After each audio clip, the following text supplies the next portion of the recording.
ప్రభు ఆత్మగా మహిమను పొందుకుంటే అపవాది అనేవాడు మిమ్మల్ని చూసి పారిపోతాడు. మీ వైపు చూడాలంటే, అపవాదికి భయం వేయాలని అంటే ప్రభు ఆత్మగా జీవించు. ప్రభు ఆత్మగా జీవిస్తే అపవాది అనేవాడు నీ కాళ్ళ కింద ఉంటాడు.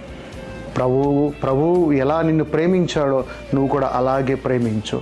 ప్రభువు నీకు ఎలాగ ఉచితంగా ఇచ్చాడో, ఆయన ఇచ్చిన దానముగా ఇచ్చిన ఆ నీతిని కూడా, కృపని కూడా నువ్వు అలాగే దానముగా ప్రజలకు. ప్రభు ఆత్మగానే జీవించు. శరీరానుసారంగా జీవించి దేవునికి విరోధంగా మాత్రం జీవించొద్దు. దేవుని యొక్క మహిమపరుస్తూ, ఆయన ఆత్మగా ఆయన్ని ప్రేమిస్తూ, ఆయన యొక్క కృప ద్వారా సంతోషంగా నువ్వు జీవించాలని ప్రభు మనకి ఆయన సువార్తను తీసుకొచ్చి నీ చేతులలో, నీ హృదయ పలకల మీద ఆయన అది రాసి నీ నోటి ద్వారా పలకమంటున్నాడు. అది పలికి నువ్వు శక్తిని పొందుకో. ప్రభు